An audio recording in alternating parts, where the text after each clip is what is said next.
अस्सलाम वालेकुम। Let's learn today equilibrium.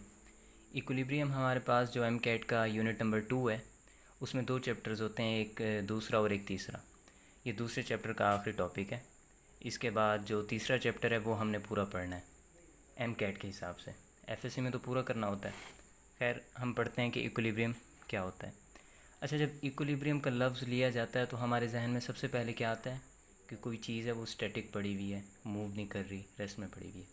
ये आगे हम चल के देखेंगे कि क्या सच में ऐसा होता है या ऐसा नहीं होता।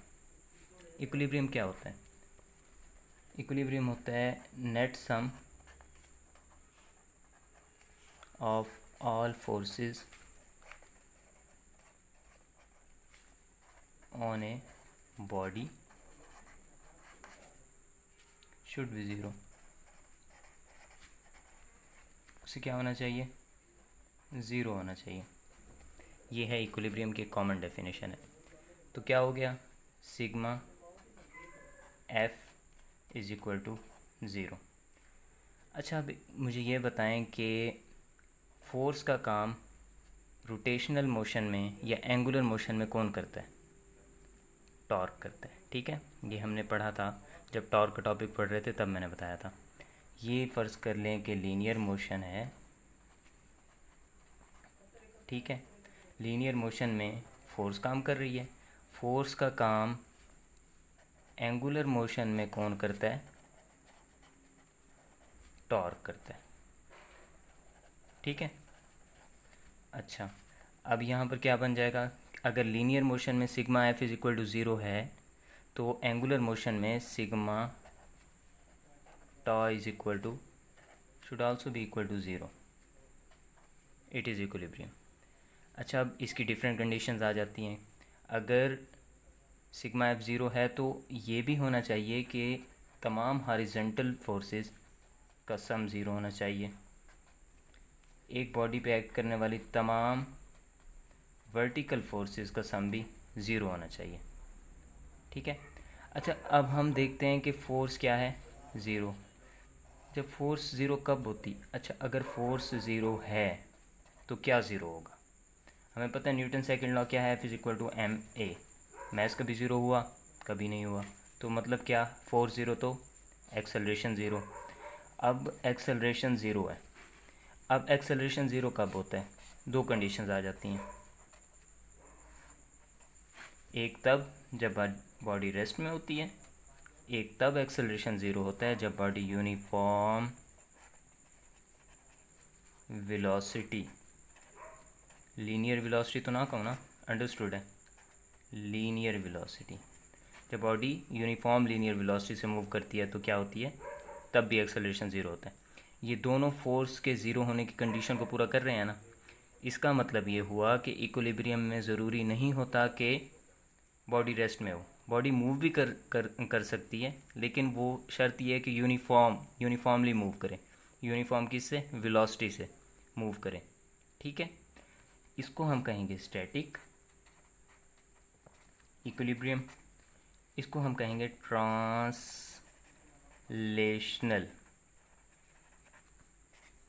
इक्विलिब्रियम। ठीक है, अब यहाँ आ जाते हैं। हमने पढ़ा था पिछली वीडियोस में कि टॉर्क किसके बराबर होता है? आई अल्फ़ा के।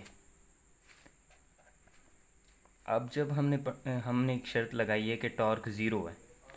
टॉर्क ज़ीरो हुआ तो अल्फ़ा भी ज़ीरो। अल्फ़ा क्या है? Angular acceleration. Angular acceleration zero तो टॉर्क भी ज़ीरो। अब एंगुलर एक्सेलरेशन ज़ीरो कब होता है? अगेन वही दो कंडीशंस आ जाती हैं कि अगर बॉडी रेस्ट में हो तो साफ ज़रा एंगुलर एक्सेलरेशन ज़ीरो होगा, या फिर बॉडी यूनिफॉर्म एंगुलर वेलोसिटी, जो कि क्या होता है? ओमेगा, यूनिफॉर्म एंगुलर वेलोसिटी से मूव करे तब भी अल्फ़ा ज़ीरो होता है। टॉर्क की कंडीशन हो गई। टॉर्क के इक्विलिब्रियम के क्वेश्चन जो होते हैं ना, एज सच बहुत आसान होते हैं। ठीक है, इसके जो ये थ्योरी वगैरह पढ़ाई है सिंपल सी है, सबको आती होती है। ठीक है। अच्छा, एक पॉइंट ये कि डायनामिक इक्विलिब्रियम क्या होता है? ट्रांसलेशनल। और जब यूनिफॉर्म एंगुलर वेलोसिटी से मूव कर रही हो तो उसे क्या कहते हैं हम? Rotational equilibrium, rotational equilibrium. अब डायनामिक इक्विलिब्रियम कौन सी होती है? जिसमें वो बॉडी जो ट्रांसलेशनल और रोटेशनल दोनों इक्विलिब्रियम में हो तो उसे डायनामिक इक्विलिब्रियम कहेंगे। ठीक है, इज इट क्लियर? हाँ, तो इक्विलिब्रियम की कोई एग्जांपल भी तो होगी। स्टैटिक में तो सबको पता है, आप बैठ जाएं तो आप इक्विलिब्रियम में हैं। ठीक है, मोशन में कौन सी होगी? अब एक ड्रॉपलेट होता है, छोटा सा ड्रॉपलेट होता है, ये जब नीचे आ रहा होता है ना, नीचे इसको लेके आती है फोर्स, इसका वेट, तो उसी टाइम इसके ऊपर एक अपवर्ड फोर्स लगती है, वो होती है ड्रैग फोर्स। ठीक है, ये किस वेलोसिटी से आता है? ये यूनिफॉर्म वेलोसिटी से आता है। उस वेलोसिटी का एक नाम होता है, उसको क्या कहते हैं? Terminal velocity. ये टर्मिनल वेलोसिटी से मूव कर रहा है। टर्मिनल वेलोसिटी क्या होती है? यूनिफॉर्म होती है। ये एक एग्जांपल हो गई। अच्छा, और पैराशूटर जो होता है वो जब नीचे आता है वो भी यूनिफॉर्म वेलोसिटी से आता है, इसलिए वो भी किस में हुआ? हम उसे इक्विलिब्रियम में काउंट करेंगे। इसके बाद हम देखते हैं कि टॉर्क के लिहाज से केसेस देखते हैं। अब होता यूँ है कि जो हमने सेकंड कंडीशन पढ़ी थी ये वाली, इसके अंदर टॉर्क की जो इक्विलिब्रियम की जो एप्लीकेशन है वो ये है कि क्लॉकवाइज टॉर्क बराबर होता है, इक्वल होता है एंटी क्लॉकवाइज टॉर्क के। ठीक है, क्लॉकवाइज और एंटी क्लॉकवाइज इक्वल होते हैं। अगर इक्वल हों तो बॉडी इक्विलिब्रियम में होती है। वो आपको क्वेश्चन में कह देता है बॉडी इज़ इन इक्विलिब्रियम, तो आप फ़ौरन नीचे लिख लें clockwise torque is equal to anti clockwise torque. Clockwise torque इस साइड पे पुट कर लें, एंटी क्लॉकवाइज इस साइड पे पुट कर लें, आपका आंसर आ जाएगा। ठीक है, अब हम सपोज कर लेते हैं कुछ क्वेश्चंस को। सबसे पहले हम सिंपल करेंगे, उससे थोड़ा थोड़ा टिपिकल की तरफ जाएंगे। पहले सिंपल ये कर लेते हैं कि ये है एक बीम, ये उसका पिवट पॉइंट है ओ, एक फोर्स लग रही है, फर्ज करें कि 5 न्यूटन की है, और यहाँ 10 न्यूटन की है, यहाँ लग रही है 10 न्यूटन की।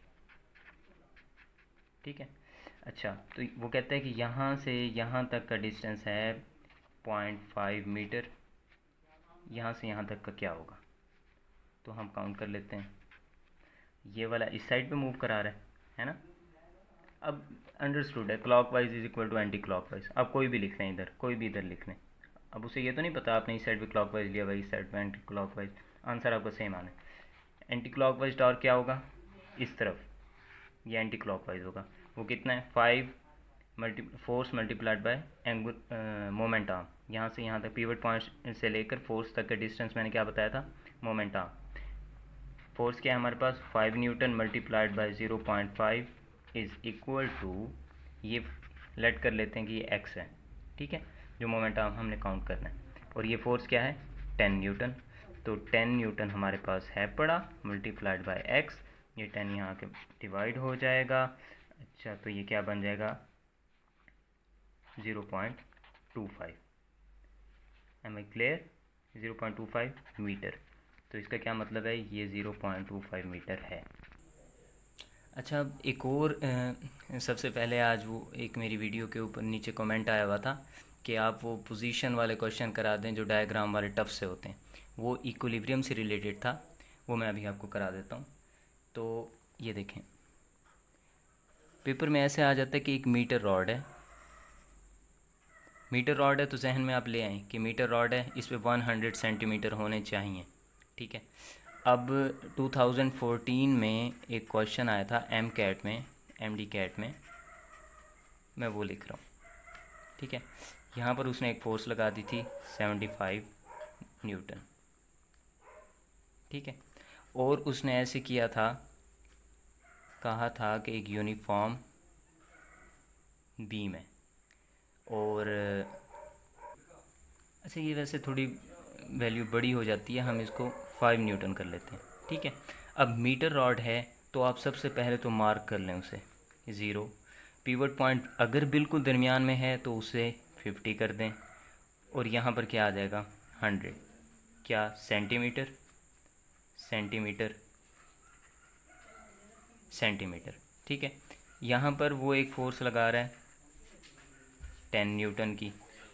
ठीक, अच्छा, तो अब हमने कैलकुलेट क्या करना होता है ऐसे क्वेश्चंस में। वो कहता है कि position of 10 Newton force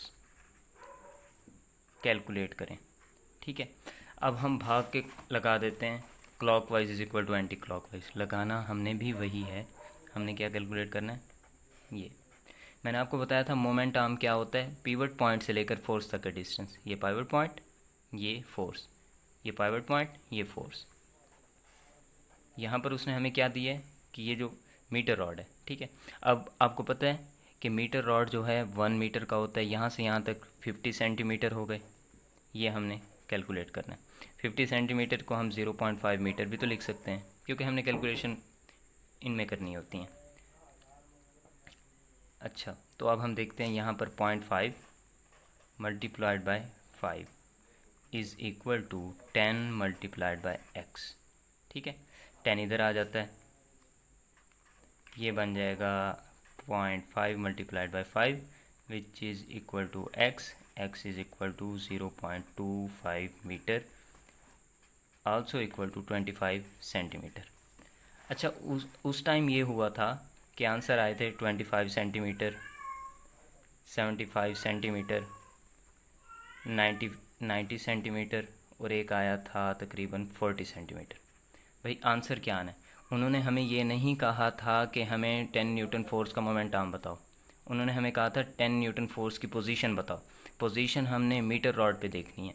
metre rod पे पोजीशन देखने के लिए यहाँ तक 50 सेंटीमीटर हो गए। ठीक है, अब यहाँ पर क्या आंसर आया है 25 सेंटीमीटर।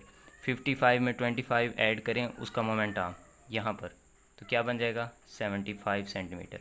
अब हमने आंसर 25 नहीं लगाना, अब हमने आंसर क्या लगाना है 75। Is it clear?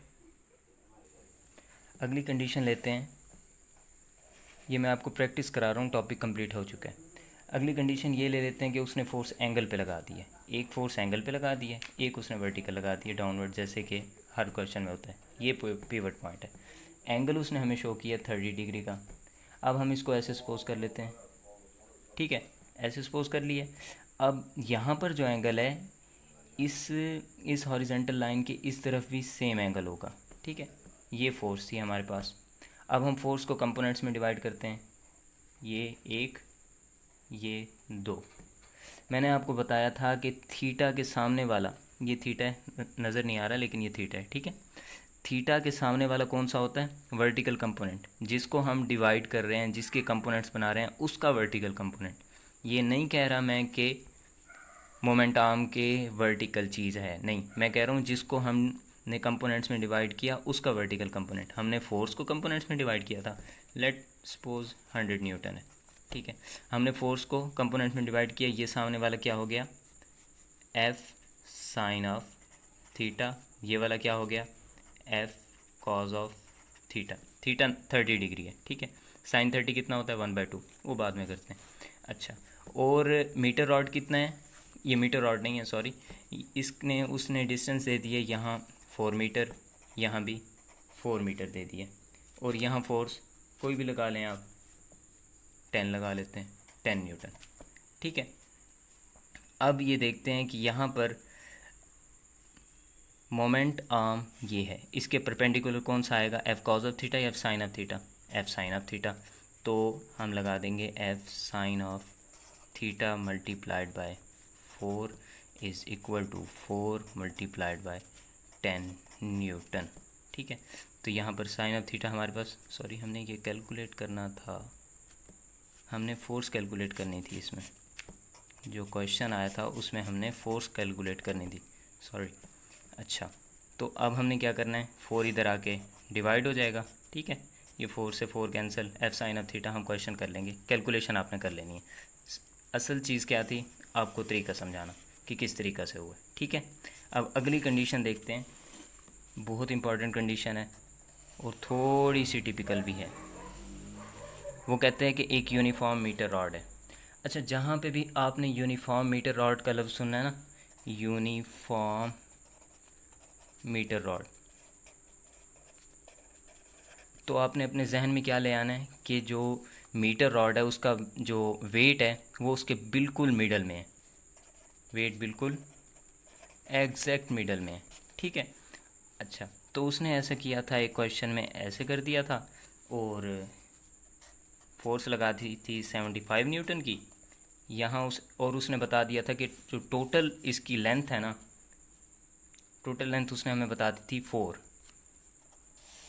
Let's suppose here it is 4 metre. अच्छा, और ये बता दिया था कि ये 1 मीटर का है। अब उसने कहा, कंडीशन दी थी कि अगर ये जो रॉड है, इसे हम मीटर रॉड नहीं कहेंगे, ये अगर ये जो रॉड है, उसने कहा था अगर ये रॉड इक्विलिब्रियम में है तो वेट मालूम करें। ठीक है। अब इक्विलिब्रियम में उसने कह दिया, इसका मतलब ये है कि ये इस तरफ से भी इस तरफ से भी बैलेंस्ड है। ठीक है। अब हमने इसका वेट कैसे मालूम करना है? हमें पता है कि वेट कहाँ होता है, एग्जैक्ट मिडल में। एग्जैक्ट मिडल में होता है तो इसके इस साइड पे क्या आ जाएगा, 2 मीटर, इस साइड पे क्या आ जाएगा, 2 मीटर। 1 मीटर यहाँ से यहाँ तक का है। ठीक है, तो साफ ज़ाहिर है यहाँ से यहाँ तक का क्या होगा, 1 मीटर। कॉमन सेंस यूज़ करनी है इस क्वेश्चन में। ठीक है। उसके बाद अब यहाँ पर हम anti clockwise equal to clockwise rule लगा देते हैं। 1 metre multiplied by 75 is equal to 1 metre multiplied by W. अच्छा, डब्ल्यू मालूम करना था, ये 1 नीचे आ जाएगा, इज इक्वल टू 75 न्यूटन, ये वेट आ जाता है। Is it clear? Last point है सेंटर ऑफ मास। आपको सेंटर ऑफ मास का कॉन्सेप्ट होना चाहिए। ठीक है। अच्छा, सेंटर ऑफ मास क्या होता है? सेंटर ऑफ मास एक बॉडी का वो पॉइंट होता है कि जहाँ पर हम फोर्स अप्लाई करते हैं तो वो बॉडी बग़ैर रोटेट किए मूव करे। ठीक है। अब लेट्स सपोज ये एक बॉडी है। ठीक है। इसका सेंटर ऑफ मास उसने क्या कहा है, बॉडी का सेंट्रल पॉइंट। पहली कंडीशन सेंट्रल पॉइंट। दूसरी कंडीशन, हमें क्या पता चलेगा ये सेंट्रल पॉइंट है, यहाँ भी लगा सकता हूँ, यहाँ भी लगा सकता हूँ। सेंट्रल पॉइंट वो होगा जहाँ पर हम फोर्स लगाएं तो वो बग़ैर रोटेट किए मूव करे। ये मैं फोर्स लगा रहा हूँ, रोटेट कर रहा है, नहीं कर रहा, बग़ैर रोटेट किए मूव कर रहे हैं, इसे क्या कहेंगे, सेंटर ऑफ मास। ये आज हमारा इक्विलिब्रियम कंप्लीट हो गया।